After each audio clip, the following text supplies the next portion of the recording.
Hello, I'm back, and I've done some work off camera that I'm going to show you. Uh, because I did more than I said I would.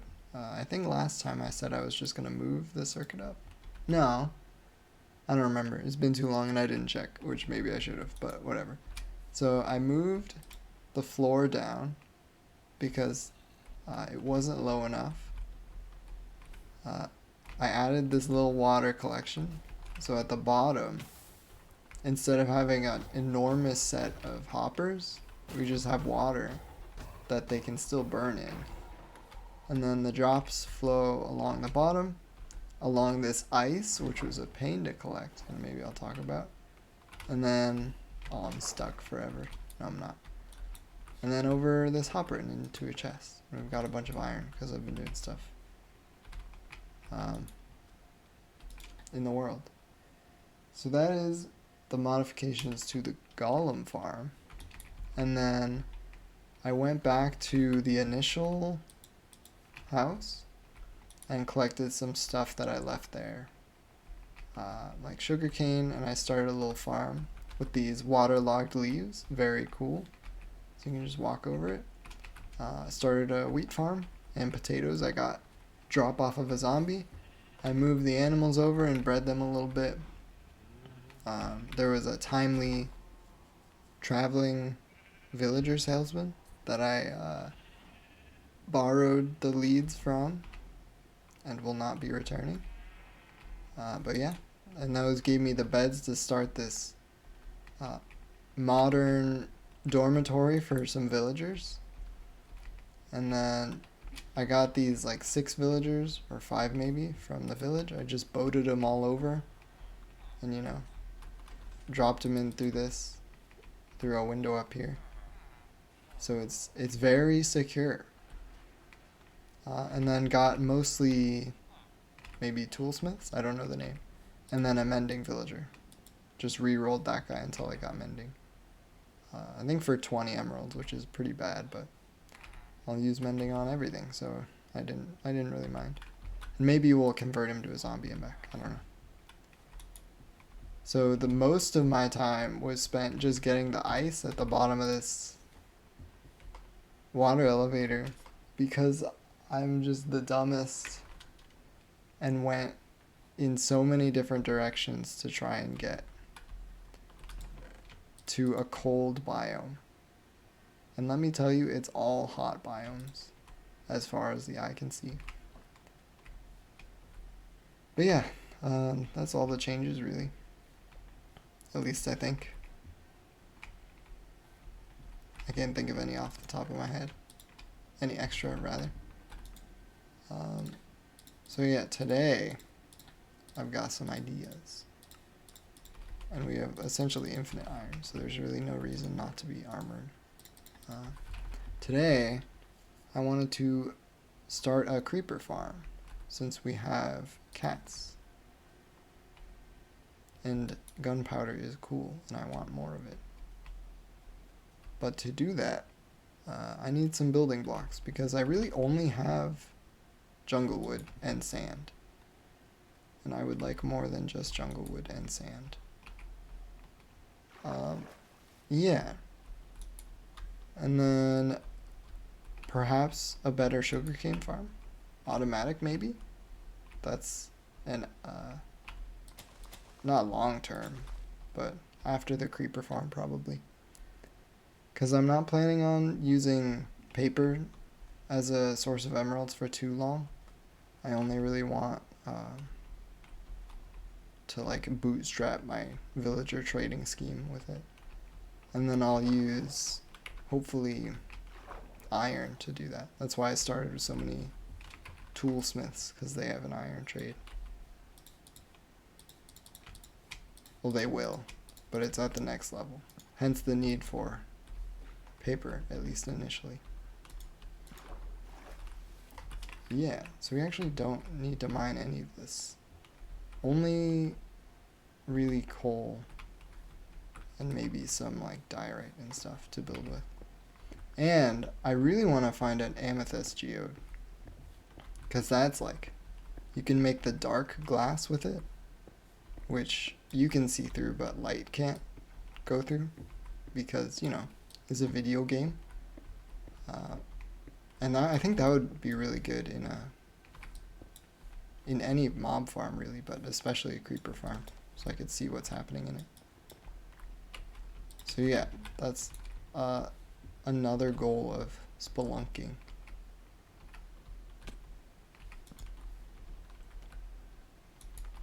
Yeah, those are... Wow, there's a lot of mobs down here. Those are the main updates that I did offline. Not a whole lot, but still... I'm so dead here.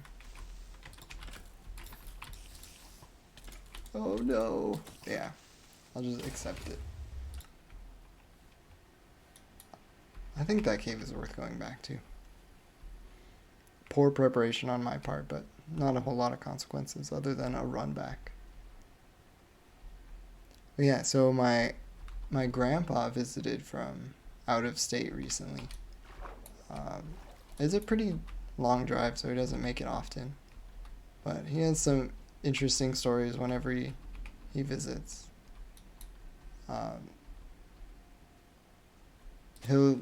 He has I don't know, I'm tired. It's like 9:45, but so my thoughts are everywhere. He has hearing aids, so if he's like tired or just like fed up with a conversation, he'll just like take it out his hearing aids. And then, you know, he can't hear you, so there's no use talking to him. Well, that's pretty funny. Maybe one day I'll make it to that point in my life where I can just like completely... I don't even know how you describe that. Like just completely isolate yourself somehow, despite being in the same room as people. And like they can't really be mad, because it's not like you're ignoring them really, because you can't hear them. It's more so that you like actively ignore them in the future. I don't know. It's a strange dynamic, but it's pretty funny. He's never done it to like family or like in front of someone, as far as I know. I feel like that would be kind of insulting, but I don't know why I'm collecting so much of this. I don't really care about What is this? Copper? Yeah, copper. I don't know why I was thinking cobalt. So one of the stories he brought up was that he has a peacock just roaming around in his neighborhood, which is very strange, to me at least.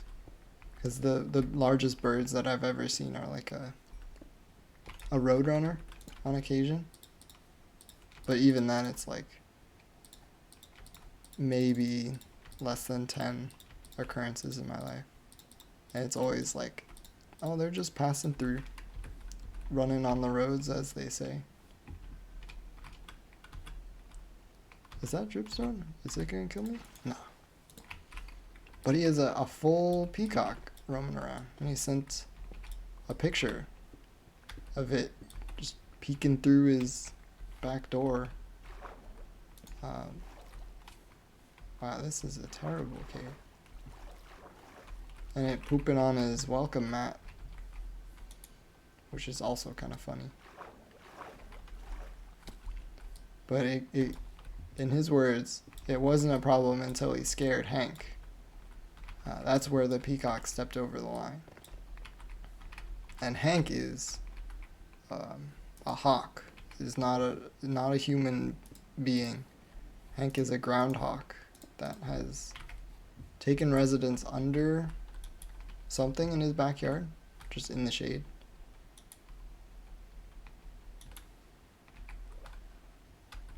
And so once Hank was getting scared, that's where he drew the line of, this peacock cannot be allowed to settle in my backyard. So I'm interested to see how he solves that problem. I don't know if that's something animal control will handle. It's not, I mean, it's an animal, and it seems like it's out of control. So that kind of sounds like it's in the job description. I don't know. He might want to solve the problem himself instead of calling someone. Wow, this is a truly terrible cave. There's like nothing. Actually nothing here. And he was mentioning how he made his own wine with his own recipe. Which seems like, when I first heard it, it sounded like quite the endeavor. Because, you know, when you think of making wine, it's like, oh, you gotta grow grapes. Or I suppose you buy them. And then mash them, you know, filter it, whatever the process is. And then wait for it to ferment for years and years before it's any good. I don't know if that's true. Maybe you can get away with like weeks of fermenting.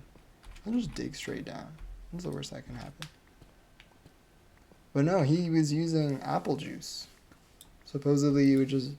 Not supposedly. He would just buy a jug of apple juice. I'm at bedrock! What? That's shocking. He would buy a jug of apple juice from Walmart. Pour a little bit of it out. Put like a... I don't remember how much. Maybe like a cup of sugar in it. That might be a lot. I don't know. And then put some yeast in it. And then put the top on loosely so it doesn't explode when it's fermenting. And then just let it sit for 5 weeks. Which doesn't seem like very long when you think about like alcohol and fermenting. It sounds like not much time at all. But he said it was very good. So who am I to say? I mean, I'll probably never try it. That's not true. I might try it. I won't try it soon, but I'll keep it in the back of my head. Wow, that trip we got 16 redstone. Very profitable. And with that, we're going to build the creeper farm.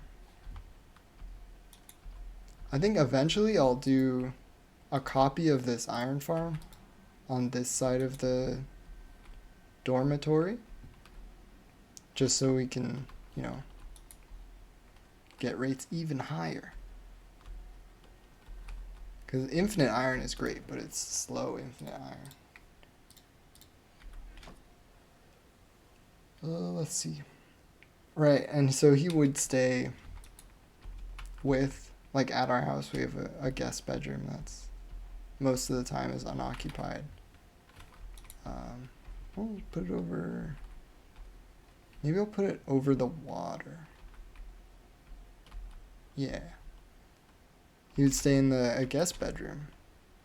And the layout of our house is such that my room connects to a bathroom, which also connects to the other bedroom. So, how do I build a creeper farm? That's a great question. Suppose I should have considered that before I started. Whatever. I'll just wing it. So the bathroom is between the two bedrooms. Those are the only access points to the bathroom. Just the two bedrooms. So if either of us has to use the bathroom, like in the middle of the night, you know, you're going to lock the door. Or at any time, really. You're going to lock the door. And then, you know, use the bathroom and then unlock the door. So yeah, because there's two doors. You don't want anyone walking in through the second door. But the problem is the lock is, it's not loud, but it's just super sharp. I think I want a second layer. It's a super, like, sharp noise. Do I want a second layer? It's probably very obvious that I don't know what I'm doing. Okay, quick break. finish the story, and then devote your thoughts to the farm.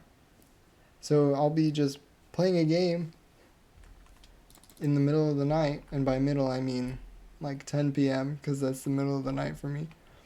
And then he would use the bathroom.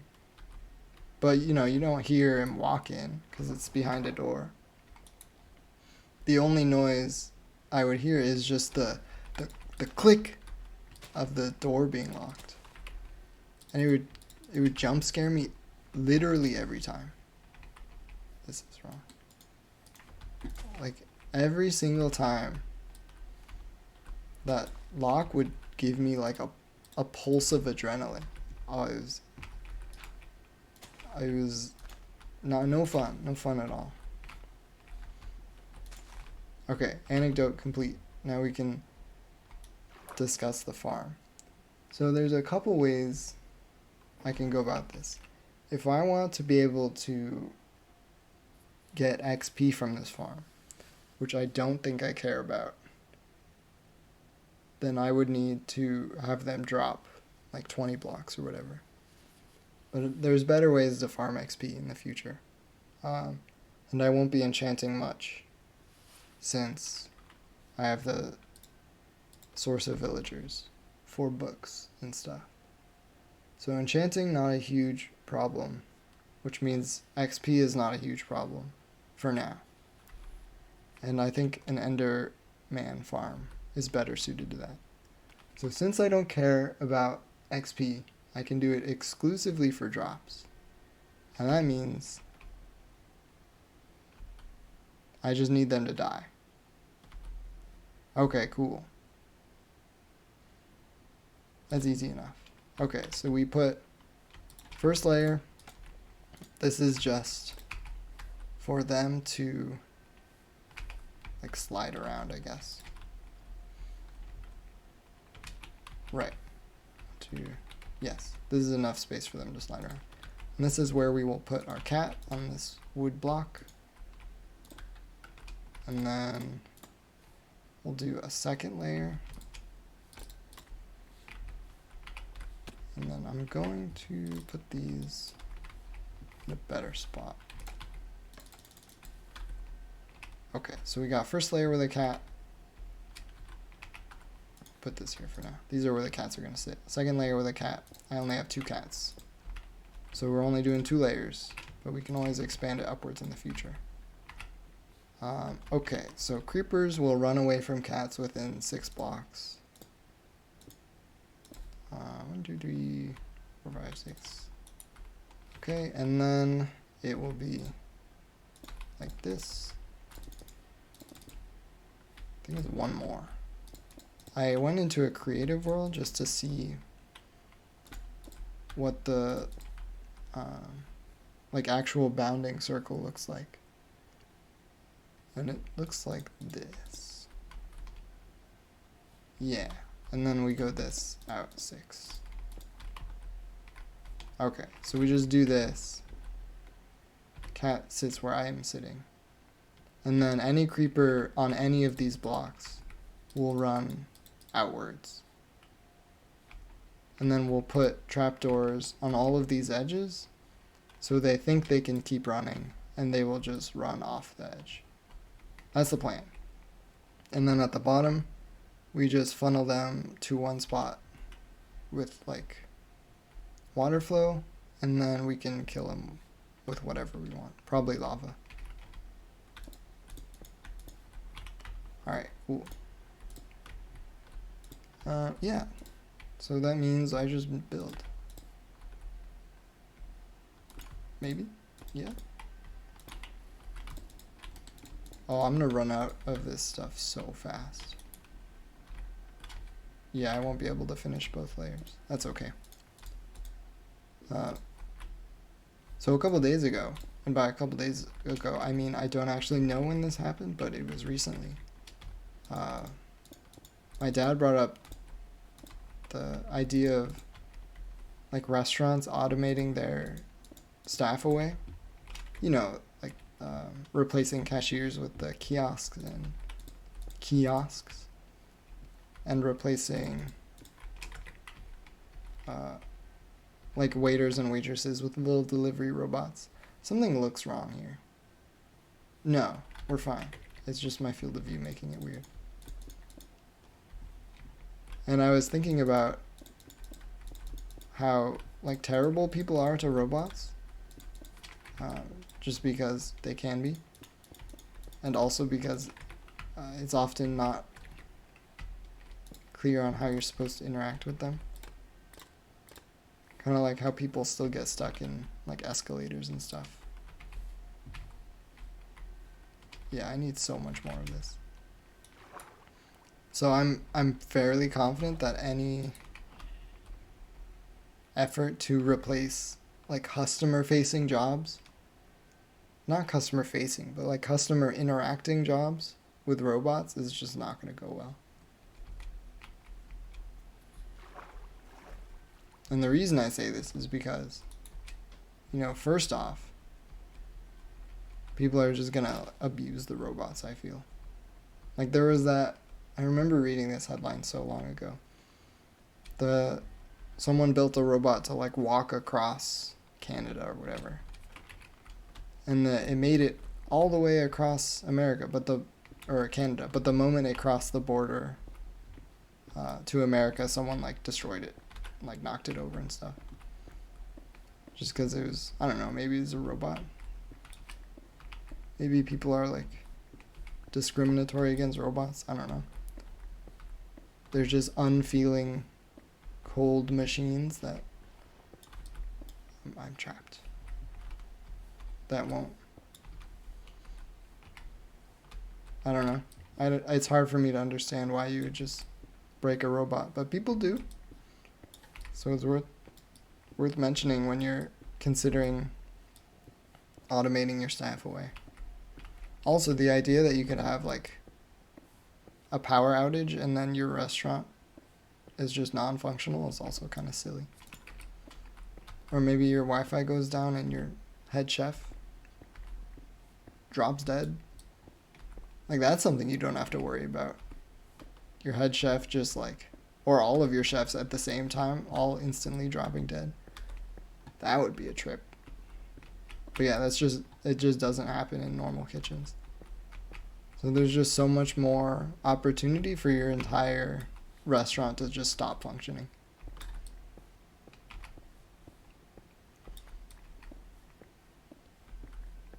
Also, like people don't know how to use technology.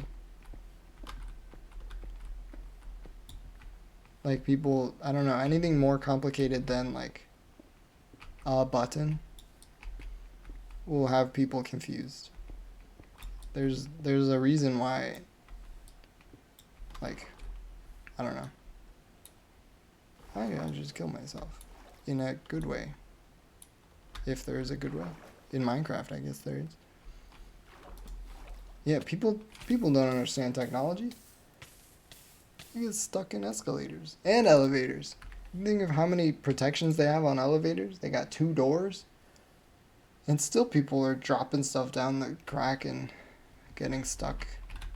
It's amazing that they're as safe as they are.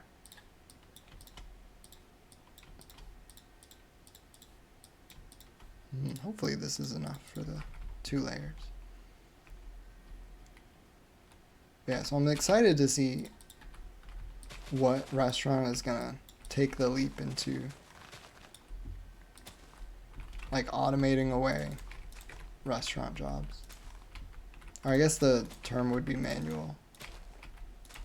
Manual workers? I don't know. I don't know what the term is. I'm sure there will be one eventually. I mean, there might be one now, to be honest, but... So maybe I funnel them all to the center. And then drop them into a little... Like, drop them right here. Yeah, so they will be flowing under this layer to the center, where maybe maybe there's like a lava blade or a piston, probably lava. I think lava, like the iron golem farm, lava makes a lot of sense there. So I think I'll try and get lava here as well. I can move this.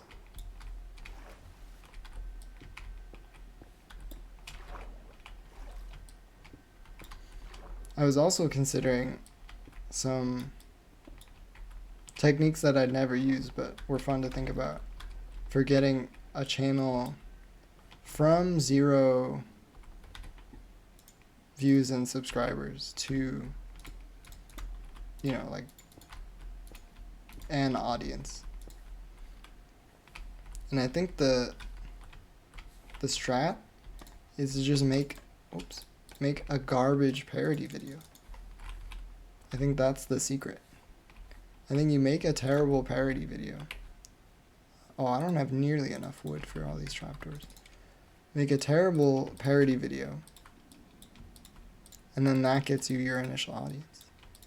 Because everyone knows the best conversions come from music videos into half-an-hour long Let's Play videos. Oh, I don't have 4. That's a shame. Okay, I'll get 4 soon enough. So just make a terrible Let's Play video. Maybe bring out the garbage mic that I abandoned. I didn't abandon it. I'm just using a better one. But yeah, get the worst mic I could possibly get my hands on. Just select any top song. Write some like really strange lyrics, as long as they're related to Minecraft. Put it over like a 480p, like, I don't know what to call it. Just any Minecraft Let's Play in the background. And then I'm golden. I don't understand scaffolding still. Maybe I will never understand it. Yeah, it doesn't really matter if the lyrics are bad, because you already know that the song is good, because you've chosen a popular song. So people will watch it anyways, just because the song is popular.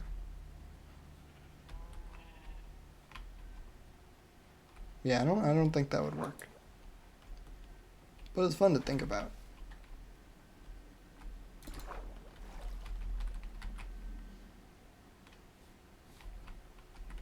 Alright. Just need to... I don't even need to count all these trapdoors. Oh. I just need all trapdoors. Every scrap of wood will be trapdoors.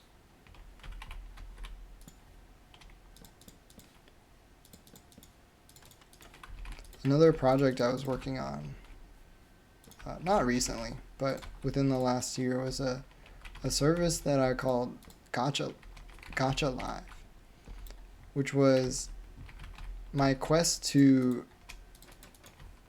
monetize streaming, and this was before I'd even considered recording or streaming myself, but how could you incorporate like gambling and gacha mechanics, that's fine, into streaming? Get the most, like, how can I make streaming more predatory? So I devised this. Wow, that really works. It'll be great for creepers to fall off of. I devised this service where it'll monitor a chat, like a Twitch chat, and whenever someone subscribes or gives subs or... Wow, I'm just falling off so often. This farm is going to be excellent. Whenever someone gives, subscribes, gifts a subscription, or gives bits, then it would roll, like you would essentially roll a gacha that had like a bunch of characters, and the characters were all like the files. Oh, I actually need another layer to make it dark. I didn't consider that. It was like configurable with No, I don't have any more logs. That's okay. I'll just deal with this for now. It was super configurable, so you just essentially put a sprite into a directory. And that, I guess the technical details don't matter. What mattered was you could add different units super easily. And what they do, you know, their rarity, stuff like that. It was trivial to add those sort of things. But every time someone would subscribe or, you know, otherwise contribute to the stream, it would roll a gacha. Like, it would play an animation. You know, it would put their username with how much they contributed. And then, oh, I need a torch up there. I don't want things spawning on top. And then that would be stored in a database on the streamer's computer. And working on the animation was actually one of the funner parts of it. Because this whole thing was done in JavaScript and Godot. The Godot part comes in later. So everything is in JavaScript. So the animation was done in JavaScript as well, because this was all operating on like a browser source. So you would plug in the browser source into OBS, and then that's how you would get the animation on stream or on recording, I guess. But there's no live audience, so it doesn't really make sense to record that. But yeah, so all in JavaScript. Wow, only one sapling. What a terrible return. So it records the unit and the username in a database on your computer. And then you can open up a separate game. What the heck? Oh, I'm on the wrong layer. You can open up a separate game that was made in Godot, the game engine, that essentially would send a network request to the server that's already running on your computer. You know, that's managing the chat interactions, and would essentially get the list of units from the database, and you could construct like a battle with the units. It was pretty cool. Essentially to give viewers a reason to want better units. Because if they have better units, then the plan was to have their like username attached to the unit in the actual like game, but the prototype did not get that far. But yeah, they would fight this battle against an enemy, and the units would have different abilities and stuff. It was very cool. And I worked out all the statistics to get good like gacha rates. Overall, it was like a very broad project. It was a surprisingly broad project, from like art direction to statistics to like server backend and database design. It's a shame I would never use it, because I'm like, streaming is not something I'm aiming to do. Just because, I don't know, I feel like I would run out of topics and then it would just be quiet. And then I would just be like, I don't know, so embarrassed that I'm just sitting there not saying anything at all. Oh, I actually need so many more trapdoors, because I have to... Creepers are a little bit shorter than anything else, any other mob, so they can spawn when there's trapdoors on the ceiling, and other mobs will not spawn. So I actually need a staggering amount of trapdoors. Dang, okay. Well, it might be time to commit a little bit more deforestation. Yeah, okay. I will deforest off camera then, because that's about half an hour. Maybe I'll have more topics and I won't be entirely quiet next time. Yeah, actually, this is the exact point where I run out of topics and I go quiet. So here we go, going quiet.